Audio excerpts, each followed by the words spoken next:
بسم الله الرحمن الرحيم والصلاة والسلام على رسول الله صلى الله عليه وسلم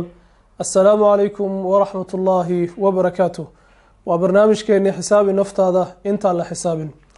وحليه النبي عليه الصلاة أفضل والسلام ما لنت يوم القيامة وحل كاني دونا وفد آد وبلارا وفد قاس أي كم ديهين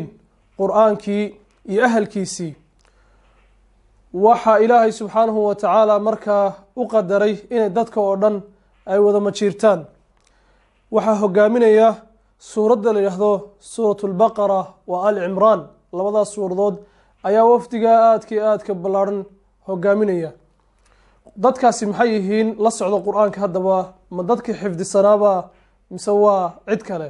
maya dadka xifdisanaa ma aha qur-aankiisa xifdisanaa imaamyadii oo keliyana ma aha dadka qur-aanka ku tujin jiray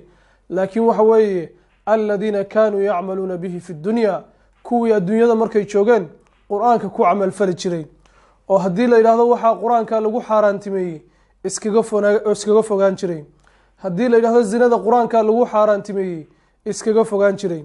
haddii la yidhahdo ribada qur-aanka ayaa lagu xaaraantimeeyey iskaga fogaan jiray aan hadalka soo koobe wax walba oo qur-aanka ilaahay subxaanahu wa tacaala uu diiday u reebay iskaga reebtoomi jiray ku dhaqmi jiray ka dhigtay dastuur iyo sharci kuwaas weeye baa leeyahay rasuulku calayhi salaatu wassalaam maalinta yowm alqiyaame aynu wada garanayna dhammaanteen ee la wada qaawan yahay ee ilaahay subxaanahu wa tacaala loo baahan yahay ee ilaahay subxaanahu wa tacaala koonka oo dhan intuu isugu yeedho uu odhan doono liman ilmulku lyowm war maanta yaa boqortooyada iskale war maanta yaa madaxweyne ah war maanta yaa ah wax kastoo adduunyada la sheeganaya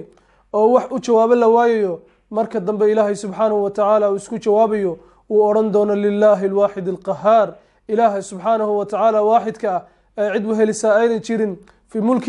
mulkigiisa iyo sharaftiisa cid ku wehelisaa ayna jirin allahaas ayaa iskale buu ilaahay subxaanahu wa tacaala odhanaya akhwaani fillaah qur-aanka ilaahay subxaanahu wa tacaala aan ku dhaqanno waxa qur-aanka ilaahay subxaanahu wa tacaala inaga reebay aan ka reebtoonaano qur-aanka ilaahay subxaanahu wa tacaala sharci iyo wax lagu dhaqmo aanu ka dhiganno والسلام عليكم ورحمة الله وبركاته